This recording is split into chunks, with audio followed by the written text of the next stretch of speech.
sont les obligations des musulmans quant à l'écologie aujourd'hui? Alors, je ne sais pas si la personne est toujours parmi nous. C'est une question qui a été posée à un moment.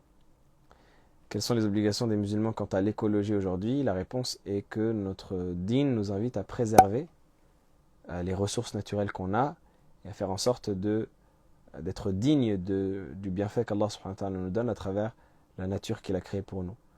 Donc les obligations des musulmans quant à l'écologie aujourd'hui sont les obligations des musulmans quant à l'écologie il y a 1000 ans. Ça a toujours été les mêmes. Simplement aujourd'hui on parle d'écologie parce que ça devient un sujet aussi qui soulève des intérêts à travers différents lobbies, etc.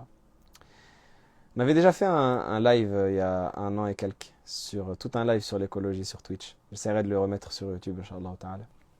En tous les cas, le terme écologie, il veut dire beaucoup de choses, mais si la personne elle parle de préservation des ressources environnementales, l'environnement c'est un bienfait qu'Allah subhanahu wa ta'ala a mis à notre disposition, et de manière générale on doit préserver ce bienfait qu'Allah subhanahu wa ta'ala nous a mis à notre disposition et faire en sorte de ne pas le gâcher.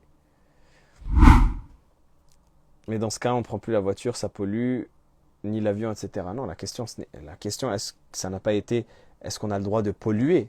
Ça n'a pas été ça la question. C'est quelles sont les obligations des musulmans quant à l'écologie? La réponse, c'est qu'on doit avoir une conscience qui fait qu'on préserve le bienfait d'Allah subhanahu wa ta'ala de la manière qu'on peut.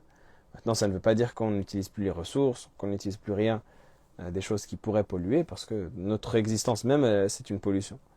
Notre consommation alimentaire même, c'est si les gâchis alimentaires qu'on a était un pays, ce serait le troisième plus grand pays émetteur de CO2 au monde, de gaz à effet de serre.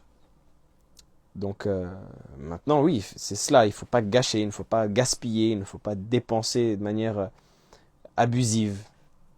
Innal mubadhirina kanu ikhwana ash-shayatin. Certes, les gaspilleurs sont les frères des diables. Il ne faut pas gaspiller les ressources qu'Allah subhanahu wa ta'ala nous a données. Maintenant, ça n'empêche pas d'utiliser les ressources qu'Allah subhanahu wa ta'ala a mis à notre disposition.